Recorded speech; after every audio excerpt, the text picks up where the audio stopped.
it is, Mark. You Ready? You're talking pretty close to the mic. Yeah. Right here. You want to speak close? Happy? August. Hello and welcome to the latest episode of the MSC Performance Podcast with me, Mark Coulson, and today I'm joined by Mr. Luke Rogers. How are you, Luke? I'm good, thank you. How are you? Excellent. You did that thing again. It started really loud and then you started to get quieter and quieter. And I'm always on it. But it's like Max when we did the interview for Max Craven when he got the job here. We did a practical assessment, and that was one of the funny things about his performance was the change of volume of his voice. Volume changes. Was hilarious. Yeah, but nonetheless, I'm very good, thank you. Yeah, everything's good. Training well, work is good. Yeah, how are you? Fantastic, yeah, very much looking forward to our social tomorrow. So celebrating our 8th birthday at MSC. So nice little social plans down in Digbeth for the members. Hoping for a good turnout and guaranteed good times, isn't it? MSC social is always good, and can't quite believe it's been 8 years. I was just thinking then, what if you had to say what's one of your favourite stories from the last 8 years of MSC? What's and if something that stands out? Oh mate, do you know what? Metcon Games always stands out. I think that's always a really good thing, and when we've had in-house competitions, is something that immediately springs to mind in terms of when those are going on. You're just looking at it thinking, yeah, we're a great facility. We've done good bits. Good like-minded people getting stuck in, doing good work, hitting PBs. That stands out to me a lot. And the socials actually, maybe not one particular story, but just the amount of people that turn up, and the community side of that. I was thinking of similar things. I think it was we did the Halloween social. It was after the Halloween Metcon, which was amazing. But then how everyone caught COVID, and it was just carnage. Yeah. But same idea. I think always been the socials, always been the mini competitions. I think we've had some really good ones over the year, and they just seem to get bigger and better. So hopefully we can finish the year with another good Metcon Games, potentially another Christmas themed max out deadlift or something like that would be cool. I think the Metcon Games is just going to get bigger and bigger. It's going to become I don't know, a proper it's a proper event already, but I don't know, I think you're going to see people joining, working towards the Metcon Games. It's more of a, I don't know, just a bigger event, bigger thing, more people wanting to do it, which means we're going to have to look at the way we run it and make it a proper day, and so that's kind of exciting. But awesome. Yeah, looking forward to that. And MSC's bouncing at the moment. Class is busy. Again, Metcon especially going really well. So should we crack on with what we want to talk about today? Absolutely. Yeah. So we've one for the Metconners. One for the Metconners. Maybe. one for definitely for the lifters. Definitely for the lifters.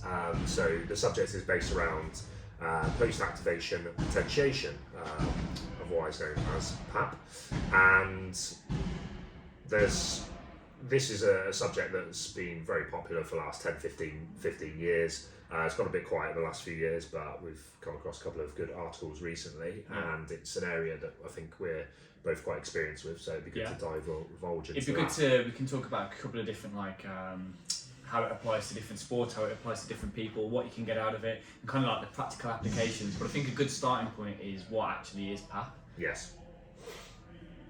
So, please, over to me. Well, considering I did this for my dissertation in my masters, I should be quite well clued up. So, post-activation potentiation is essentially, to put it simply, going from a heavy movement into a lighter movement, and can also be worked the other way around. So the idea is that you're stimulating the nervous system for one particular action and following that up with something that is basically the opposite. And a simple example would be a heavy back squat into a vertical jump or a counter movement jump. So the idea is that you're replicating a very, very similar movement pattern. So you do a heavy squat, You rest for a certain amount of time, which we'll go into later, and then you perform a jump as an example. So biomechanically, it's a similar movement: bend at the knees, bend at the hips, vertical movement where you're jumping up.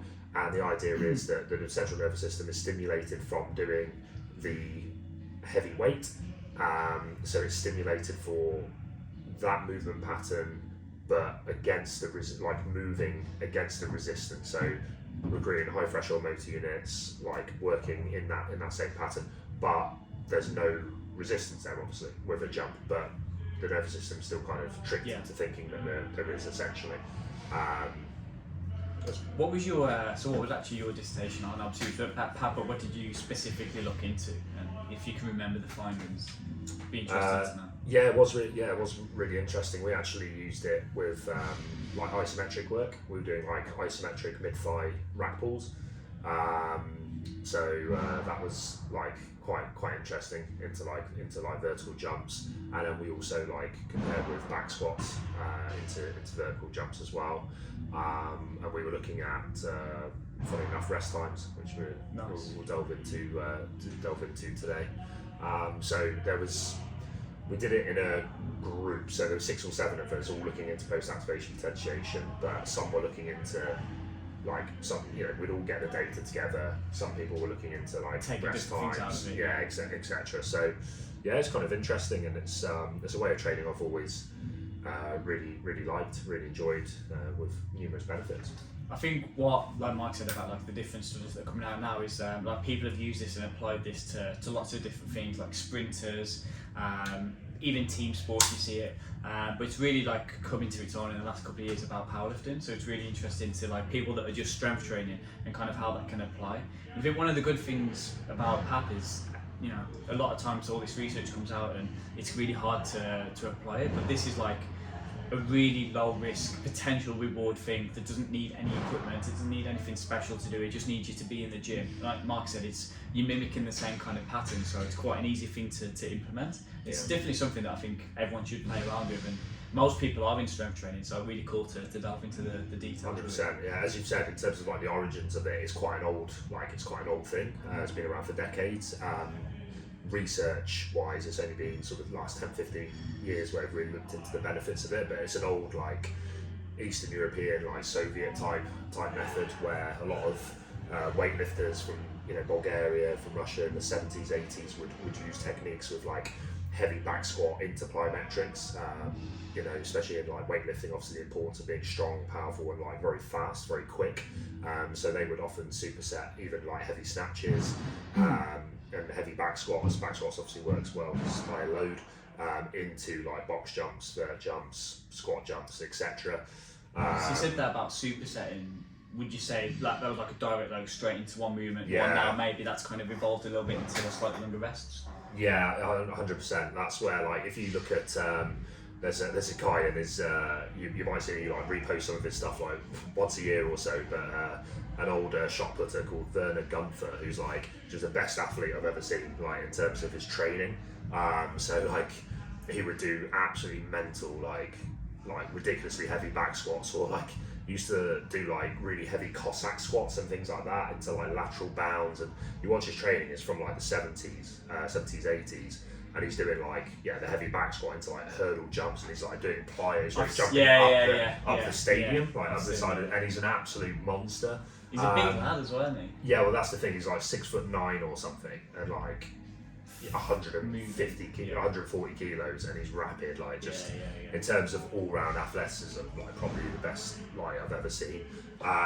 So yeah, he used to do all of those amazing things, but if you're being critical, like you'd look back and he wouldn't rest. Like he would go, like it was amazing training still, but like it was ahead of its time. It was ahead of its time, but now you'd look back and probably implement the rest, because what he would do is do that heavy back squat and then literally drop the bar off his back, go straight into the jumps, 10, 15 like plyometrics back to back. So it was unbelievable stuff, but like it was maybe not optimal, and I'm always wary of saying things like that because he's a world-class athlete and I'm not, but like it probably wasn't quite optimal. If like he was doing it now with everything else you knew, you'd maybe be doing the heavy exercise and having a little bit more rest, which will so it's more like a contrast kind of style training. Exactly, but it was essentially contrast without getting like probably the full benefits of PAP, but still getting an amazing training stimulus clearly.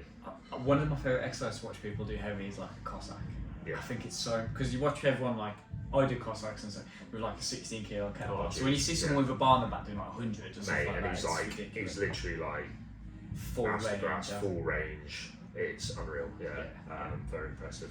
So back then it was very much seen as kind of like contrast. You're going heavy to speed, the right idea. So what should we delve into the research and kind of what you found in your dissertation as well, and then also have a look at like what's coming out. Yeah, for sure. First of all, we found that, to put it simply, it worked. So the basic data was, okay, like let's say we did mid-thigh pulls and we did back squats, and it was like, let's use back squats as an example, is mainly what we're going to be talking about today, but it worked. So you know, guys would come in, we'd get some data of just pure vert jumps. You know, 1 week, another week we'd be adding the back squat.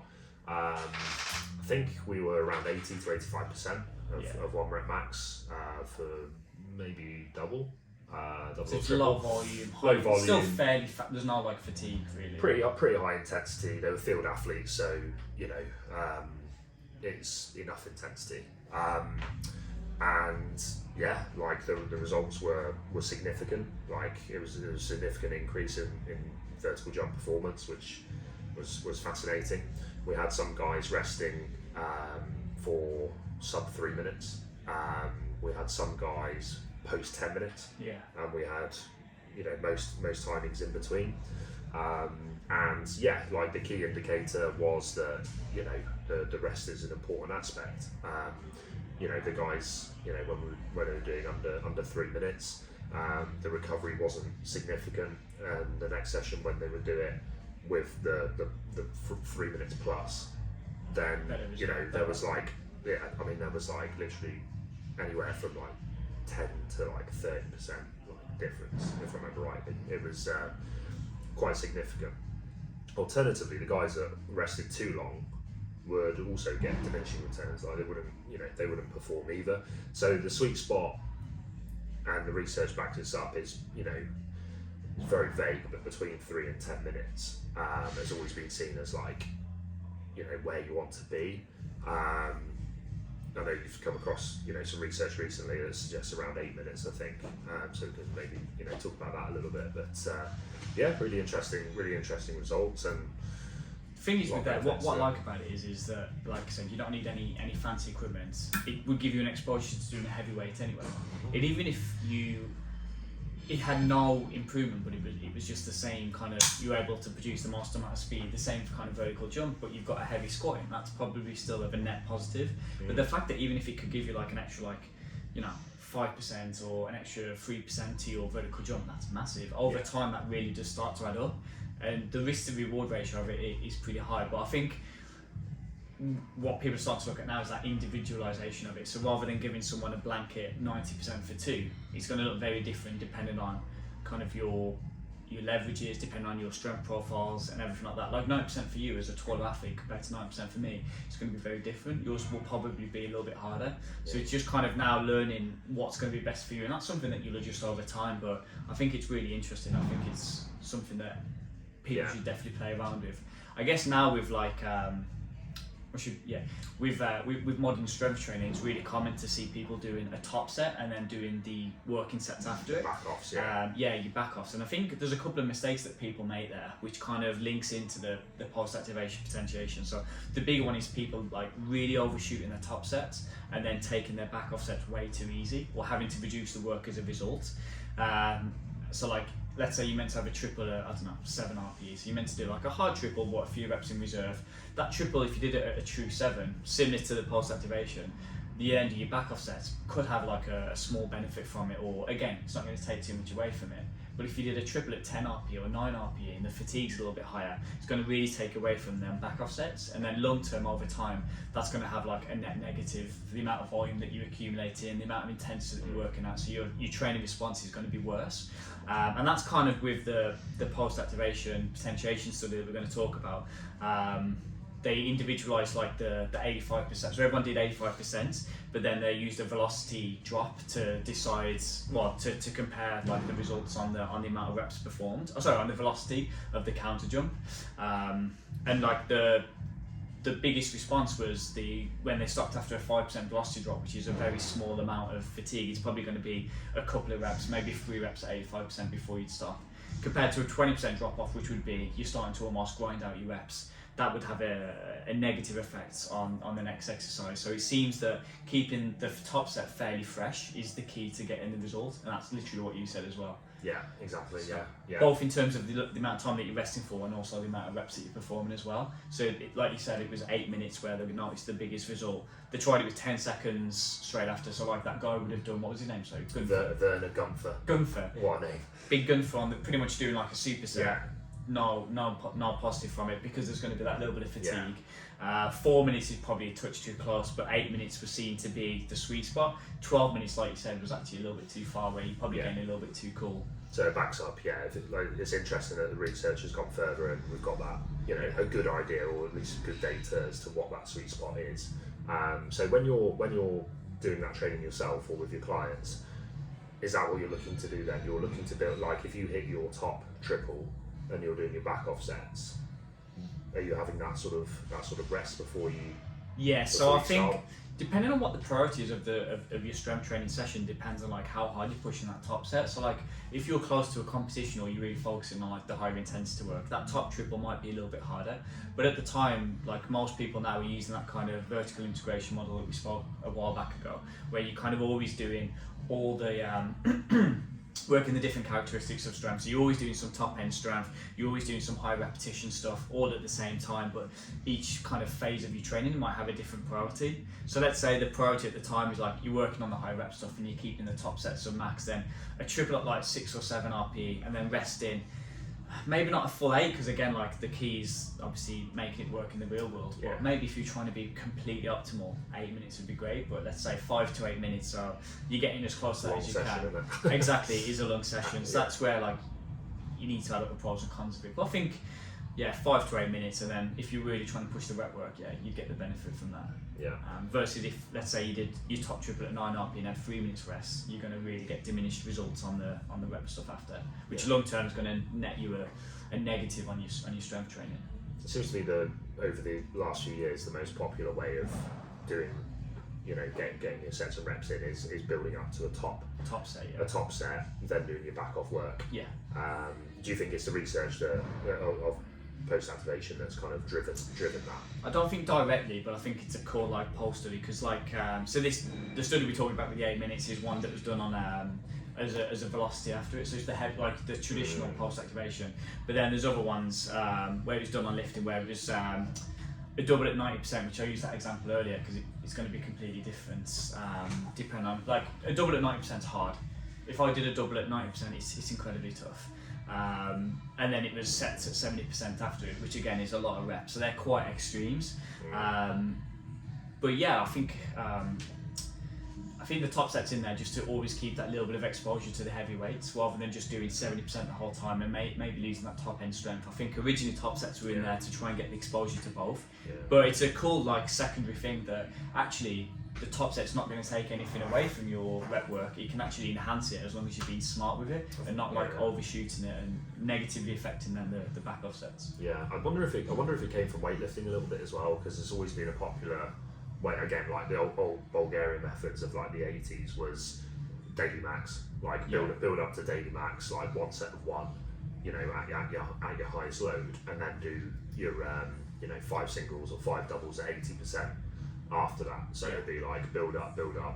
The key like being trying to like minimise the amount of work you're doing, and with Olympic lifting it actually works quite well because the time under tension with the bar is so minimal. So it's a bit it's a bit more margin for error there. Like you could miss a couple, or you can build up a little bit more gradually because you're only doing like singles potentially, and more likely you're doing singles, and also because as I say there's not a lot of time under tension with the bar, so the fatigue's more minimal, even though it's a highly strong movement in terms of CNS exposure. But I wonder if like I mean, things cross over, don't they? It's interesting. I wonder if like powerlifting took a bit from weightlifting in regards to that, because it's a very popular.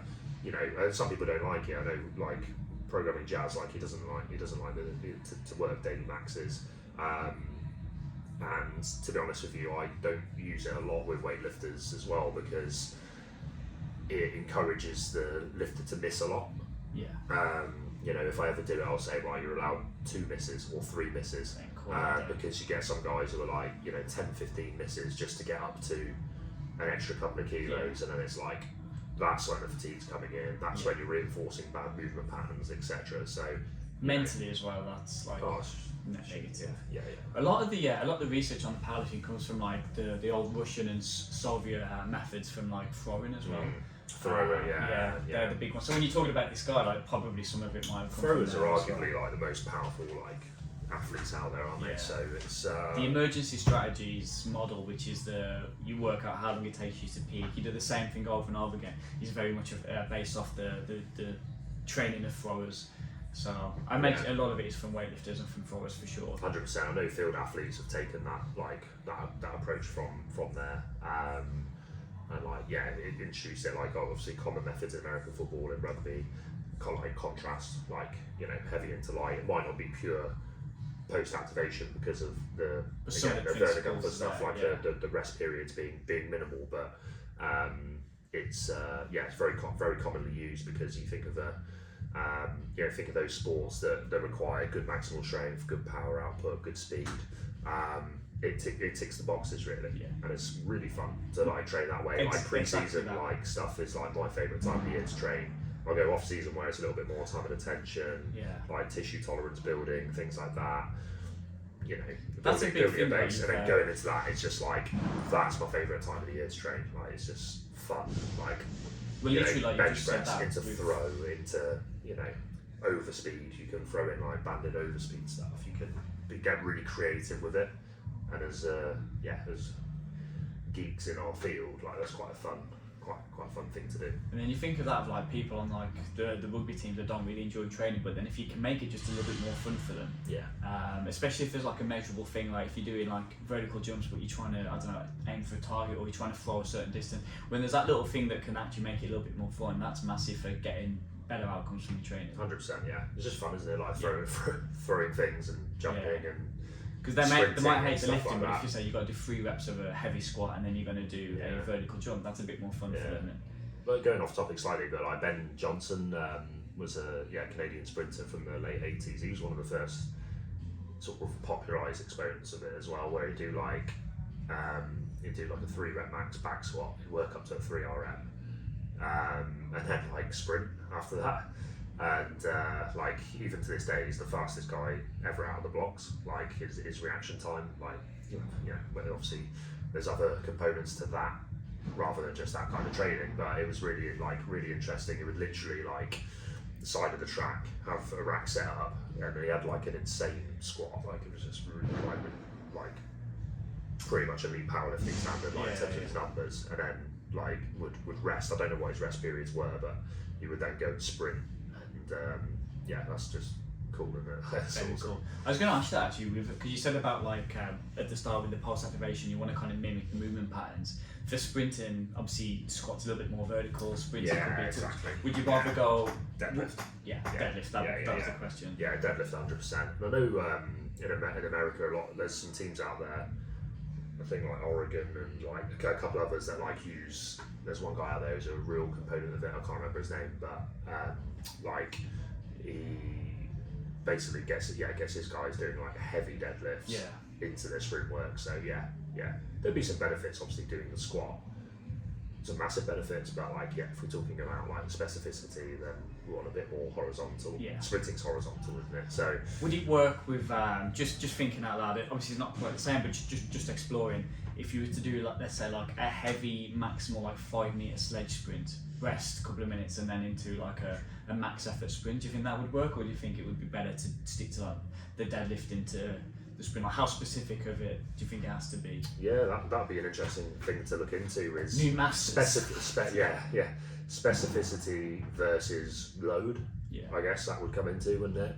But like for sure, I'd be shocked if you weren't getting differences, and I've used that kind of training myself where we do basically I do not prowler, but I do resisted sprints into sprints, and I'm not recording data when I'm doing those, to be honest, because it's just not practical, but I definitely feel faster for sure.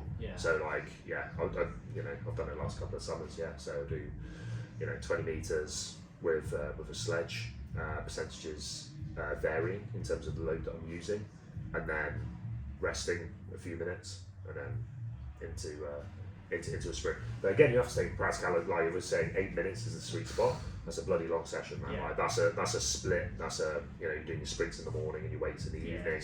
And then the question is that going to work? Is that going to work? Because, you said like early resting a little bit longer. Is that actually going to be a benefit? Exactly. So we know with sprinting, like rest is obviously essential. You need to rest a good amount of time. It's one of the most common mistakes with sprint training with field athletes specifically is they don't rest. You get a rugby club, so it's like, right, sprint. And it's like 20 seconds left, right, sprint. And it's like, okay, well, we're not really getting faster, are we? There's not a gas them out. There's not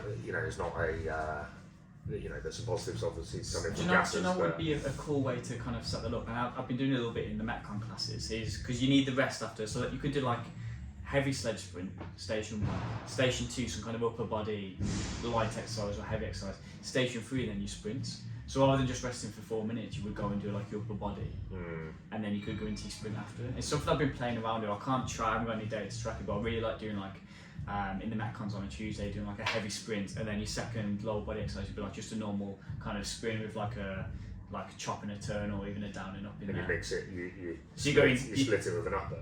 No, so like you got, let's say 4 stations. Station A, heavy sledge sprint. Station 2, I don't know, fucking ski erg or ball slam. Station 3, max effort, like sprinting, shuttles. So you've got that 4 minute rest in between, but you've not just done nothing because you've got to maximise the time that you're in it. So it gives you a chance to get some extra work in, but you still might get the benefit then from the heavy to the light. Yeah, 100%. I think the whole thing is like, how particular, it's the balance between like absolute perfection of training and logistics. And we've just said about that big gun fat. Yeah, he wasn't optimal, but he's obviously a world-class athlete, and he's probably getting a lot of benefit out of it. Yeah. And it's like, if you've got an hour to train, you're really going to wait 8 minutes to try and get an extra couple of percent on your sprint, versus you might get a little bit more from doing it anyway, but like,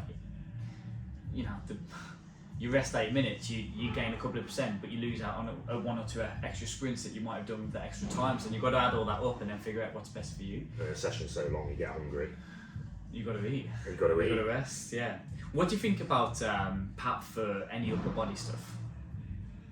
Because I've seen you do French contrast with like, I don't know, military press into a ball throw or... Yeah, I love it in terms of how fun it is. Like, it's just amazing. And I've seen you doing the old plyos and bench as well. You enjoy that?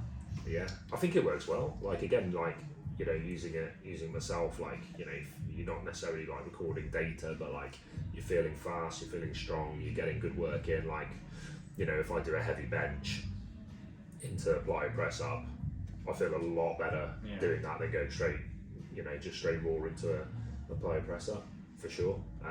So, I think it works well. I think it's a good way of, again, getting a variety of components done in your training. You're doing horizontal work, you're doing like bench press into, I've even done it before where it's like, what do we call it, like, it's Bulgarian complex training or something, like, it's always Bulgarian, isn't it? But it's like, a heavy bench into like banded speed bench, into med ball throw, into plyo press up. So it's like going through the whole chain, basically. It's going through like, heavy work into lighter work gradually, so the loads are getting less but the speed is increasing throughout. And again, like, it's hard to get it optimal because of rest again and things like that.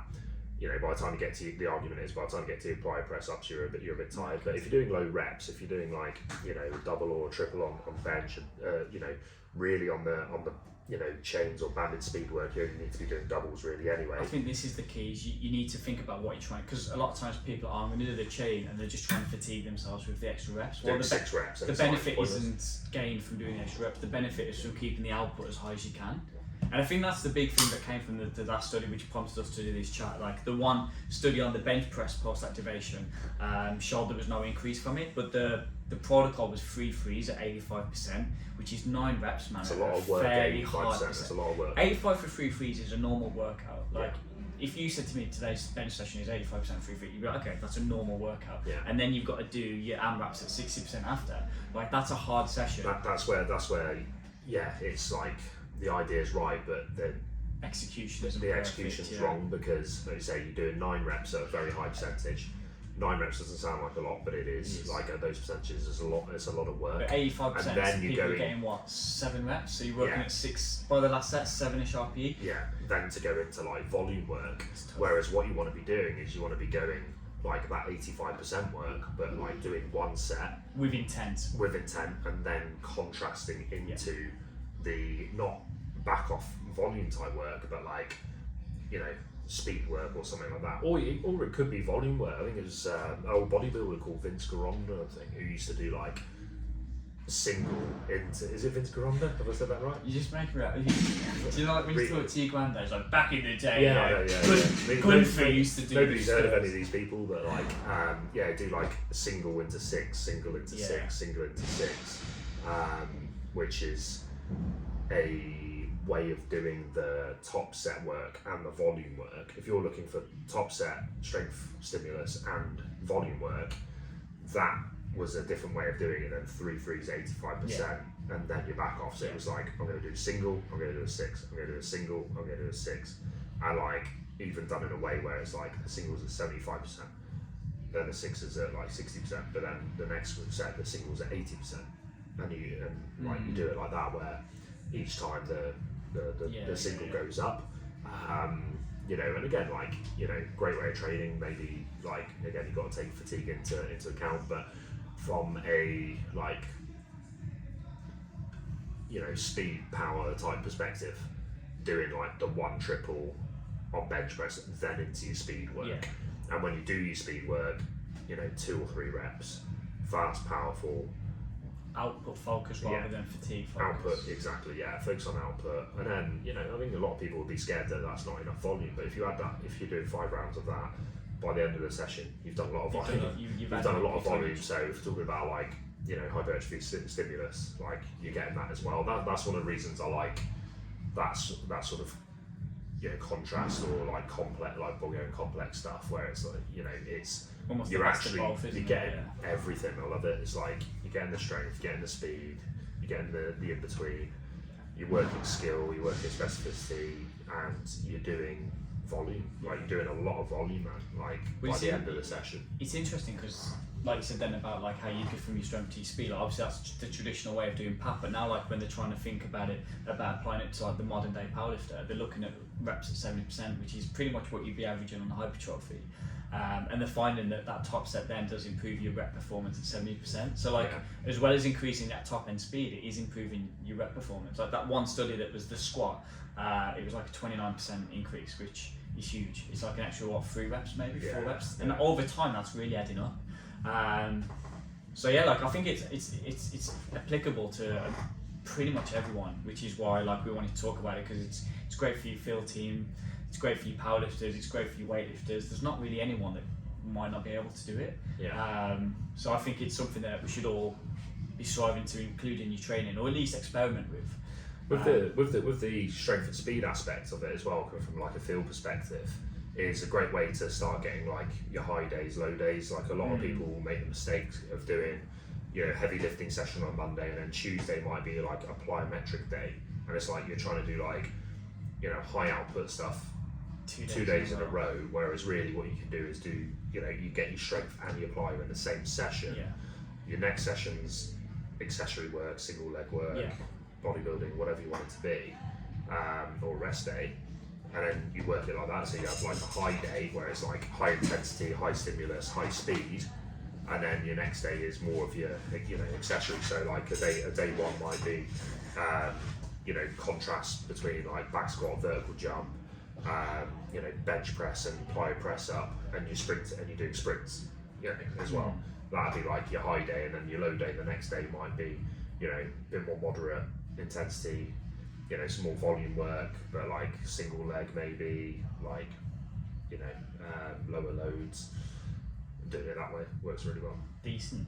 So in terms of like practical applications, like where obviously the big research that we just talked about was like individualizing it to make sure that top set's not too fatiguing, and all the research shows that if you do a little bit too much work for that first exercise, it's going to take too much away from the reps or from the speed work. So where's like a good starting point for people that we're looking to maybe try doing some PAP? Yeah. If you can give a couple of guidance for like field sports, I'll maybe give some for...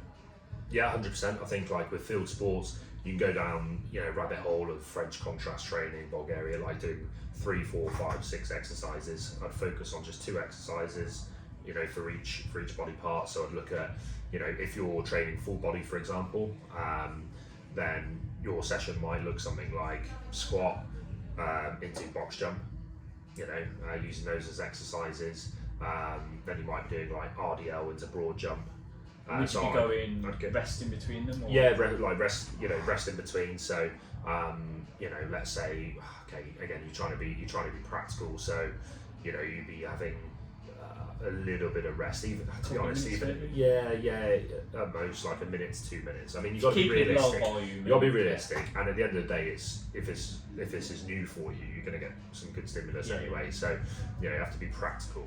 I think unless you're lifting like ridiculous weights as well. Exactly, like most field guys aren't going to be lifting that much, really, realistically. So, yeah, I'd say like, right, you're going to do your let's say heavy back squat into vertical jump with a minute rest in between. So you do like 3 reps on a back squat, start off 75-80%. Do you think it'd be better with that to like you could do back squat heavy, rest like 2-3 minutes, then do your plyo exercise, then have like minimal rest, and then go back into the back squat? Yeah, that could work as well, to be honest. Yeah, because that jump's not going to take away from the... Yeah, you get a better PAP stimulus from that. PAP? Bit of PAP. And you still get the rest. You're still not going to... Yeah. No, that works. And then you might do RDL into broad jump, and you might do bench press into plyo press up. But the key is not to do these sets to fatigue. Exactly. Exactly. Yeah, keeping the volume pretty low. As soon as the speed starts to drop off. Exactly. Yeah. And then the days in between, you can do more of the accessory work, more of your volume work. So I think that's a good basic way to start. I think if you're just doing strength training but want to start looking around at these top sets and how you can benefit it, like I said, there's times and places to push the top set, but if you're trying to push the rep work as much as you can, if you got a velocity tracker, you want to stop like the velocity dropping by more than like 10%, which most people might lift at like 0.4 or 0.35, so you want to see that 10% drop down. Not everyone's got a velocity tracker, but then just making sure that you're working at fairly low RPEs, and if you start to feel like the reps are slowing down, I'd probably stop your top sets there, have a few minutes rest like you normally would do, and then get into your rep work. So I think 85% for free is probably the higher end of what you want to be doing. Like 80 to 85% for like 3 or 4 reps, probably no more than 40 minutes. I'll probably stick to 3, and then into your rep work after it around that 70-75%, and you'll probably notice that you feel better for doing it than not doing it. You still might get benefit from pushing the fatigue a little bit higher on the top set, but if you were looking purely at the pure model of trying to get the most out of your PAP, then keep the reps lower. But if you're still trying to get stronger at both, then just make sure you're resting in between and not taking it past like a 7 RPE or an 8 RPE, and then you should be able to still get that good benefit on the rep stuff. Absolutely, yeah. I think that's a good overview, and I think we're happy there. I think so. Yeah, definitely. If anyone's obviously interested in that type of training and has any questions, then feel free to drop us a message or come in and chat to us. And I'm sure we'll be able to get into happy to get into some more depth with it. But I think it's probably a good overview for people. And as I say, give it a go. It's also good for the guys that already do it, like in the barbell clubs and stuff, to see like why we're doing those top sets and why they shouldn't be grinding out reps every single week, and how like that extra 10-20% of extra volume really adds up over time, and that can be the difference between like those long-term games and not. So hopefully that gives you a good understanding of like why we're not maxing out every single week as well on your top sets. Yeah, 100%. And for the field guys, if they're looking at like trying to get the plyos in, trying to get the strength in, trying to get the bodybuilding in, hopefully that just gives you some structure of how to do it. So get your almost performance stuff, if you like, your strength, speed stuff done on one day. Do your accessories on another day. High days that are going to be high load, high speed, high power, high intent, high output, basically, and then your days in between. No more plyos to failure. Oh, no more plyo press ups to I can't do anymore. Performance over fatigue. Thank you. Thank you. Oh fuck! What do I do now? Press